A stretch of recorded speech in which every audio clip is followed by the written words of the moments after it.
भाई मेरा 25 साल से दाखिल खारिज नहीं हुआ, बेचने वाला मर चुका है, जमाबंदी में उसके पोते का नाम से जो है सेल डीड भी हमारे नाम पर जो है पटवारी ने और तहसीलदार ने भी मना कर दिया। अब सिविल कोर्ट में जाएं। देखें सीधी सी बात है, 25 साल मायने रखता है। 25 साल में अगर आपका दाखिल खारिज नहीं हुआ है, अब विक्रेता कहने का मतलब विक्रेता क्या हुआ, मर गया है। अब है कि उनके पोते के नाम से सेल डीड भी हमारे नाम, एक तरह से भी हमारे नाम है। पटवारी तहसीलदार जो भी है, देखें अगर वो मना कर देते हैं तो आप एक बार जिला कलेक्टर में आप जो है उनके पास आप केस फाइल करें किसी वकील के माध्यम से। वहां से भी अगर आपका हल नहीं निकलता है तो एक आदेश की जरूरत है। मान लेते हैं पटवारी है, तहसीलदार है, तो तहसीलदार को जब तक आदेश नहीं मिलेगा, 25 साल पुराना उनको कार्य करना ही नहीं है ना। उनको भी डर लगा रहता है कहीं कुछ गलत नहीं हो जाए, लेकिन फिर भी उनको वेरीफाई करना चाहिए, उनका काम है। इसलिए उन जमीन से संबंधित जो भी है म्यूटेशन को लेकर जो सारा कार्य है उनके ऊपर डिपेंड करता है। लेकिन अगर आपका दाखिल खारिज करने से मना कर दिया है तो आप एक बार जिला कलेक्टर के पास जो है वकील के माध्यम से अपना जो वाद है उसको प्रस्तुत करें। और उसके बाद तो विकल्प है फिर सिविल कोर्ट का। सिविल कोर्ट में क्या होगा, सिविल कोर्ट में एक्चुअली होगा क्या, इस सिविल कोर्ट में ये होगा कि आपका म्यूटेशन जो नहीं हो रहा, आपका जो दाखिल खारिज नहीं हो रहा है, वो दाखिल खारिज अब किसी भी हालत में होगा। यानी आपका जो एक तरह से सेल डीड है, उस सेल डीड के अनुसार जो विक्रेता है और विक्रेता का जो परिवार है उसको नोटिस भेजा जाएगा और ये देखा जाएगा कि जो जमीन का टुकड़ा बेचा गया है वो विक्रेता बेचने के लिए एलिजिबल था या नहीं था, विक्रेता को वो बेचने का अधिकार था या नहीं था। तो ये सभी जो छोटी छोटी बातें हैं उसको देखना बेहद जरूरी होता है।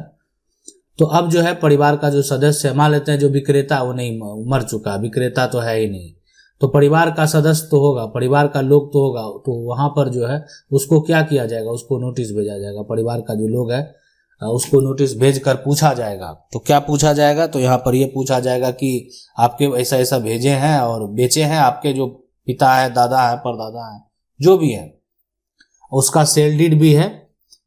तो ये जो है सीधा सा बात है कि वो ठीक है, उसमें उसका कोई दावेदारी तो होना ही नहीं है जब बेच दिया गया है। और उसके बाद जो है उस पर म्यूटेशन के लिए जो है आदेश दे दिया जाएगा। और साथ में यहाँ पर जो है ये देखें, कोई भी चीज को क्या कर रहा है, आप साबित कर रहे हैं। अब ये जो परिवार का सदस्य है वो अगर कोई अरंगा लगाता है तभी आप उनको पार्टी बनाएंगे, नहीं तो जो एक तरह से अधिकारी हैं, तहसीलदार हैं, उनको भी आप नोटिस करवा सकते हैं कि उनके पास दस्तावेज है फिर भी उसका म्यूटेशन नहीं किया गया है ना। तो ये एक बार आदेश हो गया आपके पक्ष में, ये ज्यादा दिन तक, ज्यादा समय भी नहीं लगेगा। और उसके बाद आपका जमीन का जो दाखिल खारिज 25 साल से नहीं हुआ या 50 साल से नहीं हुआ वो जरूर होगा। करें सर मेरे पिताजी के द्वारा जमीन खरीदी गई, उसमें आधे में मेरा मकान है, आधे में वो प्लॉट जो है खाली जमीन है, जबकि बैनामा व इकरारनामा मेरे पास है और इसमें न्यायालय द्वारा निर्णय मेरे हक में है, जिससे खरीदी थी। अब उसका बेटा जमीन दूसरे को बेच दिया है। तो यहाँ पर बैनामा है, इकरारनामा भी पास में है, न्यायालय द्वारा निर्णय भी हक में है, जिससे जमीन खरीदी थी, अब उनका बेटा जमीन दूसरे को बेच दिया है। क्यों? सिर्फ एक गलती के चलते ये हुआ है कि जमीन खरीदा गया, ये जो जमीन है इस जमीन की रजिस्ट्री हुई, लेकिन इस यानी कह सकते हैं कि बैनामा हुआ लेकिन इसका म्यूटेशन नहीं हुआ, है ना। तो ये म्यूटेशन ना होना, म्यूटेशन जो है ना होना ही यही एक मुख्य कारण बना कि जमीन दूसरे को बेटे के द्वारा बेच दिया गया, नहीं तो बेचने का उसको अधिकार खत्म हो जाता।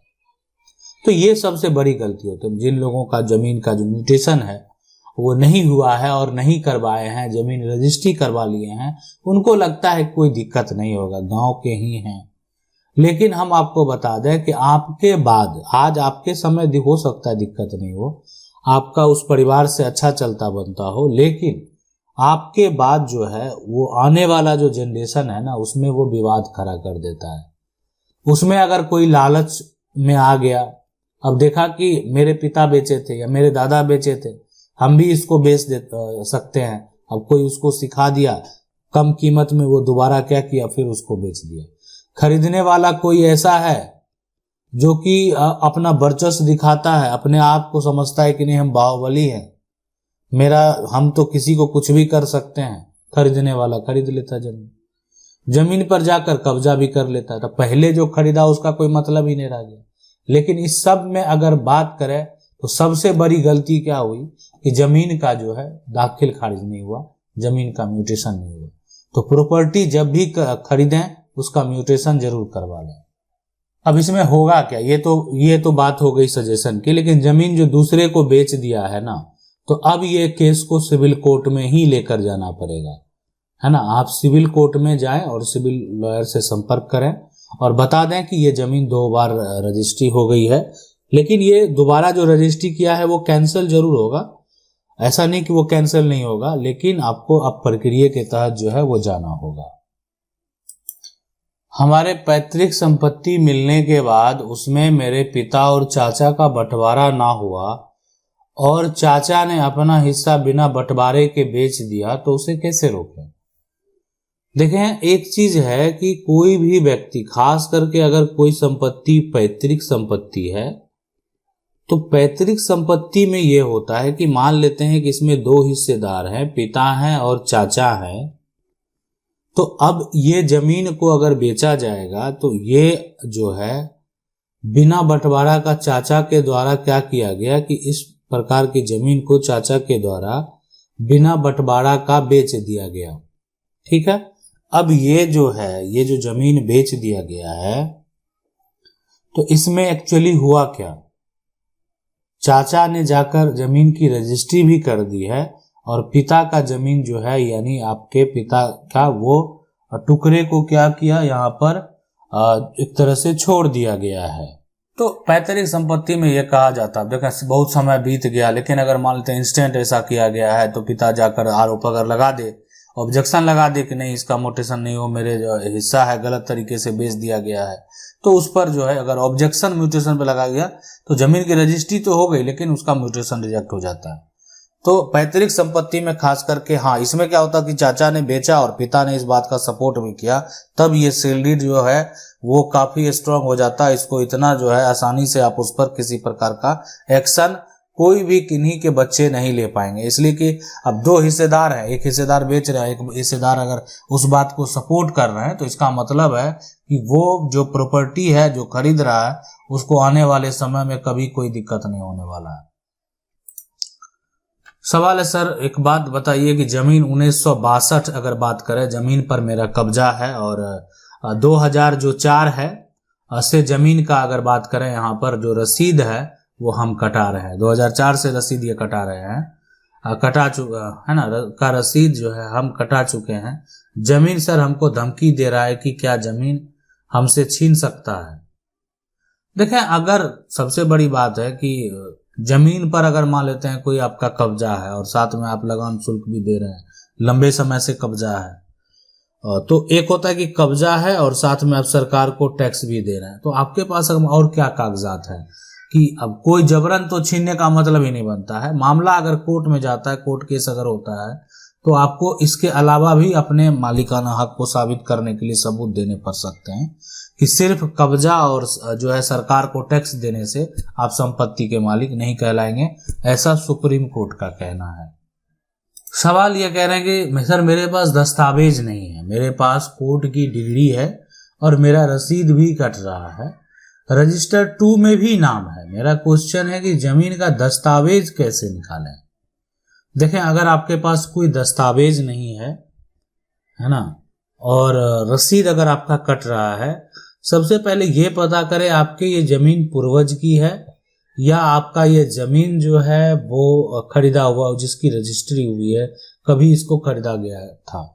तो अगर ये पूर्वज की होगी तो हो सकता है उसका खतियान बना होगा, तो खतियान का जो नकल है ना, नकल है वो आप जिला अभिलेख से निकाल सकते हैं।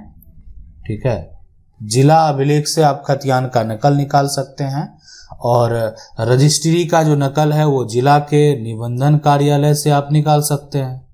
ठीक है, निबंधन का जो ऑफिस है वहां से निकाल सकते हैं। तो दोनों का नकल अगर नहीं है तो पता कर सकते हैं।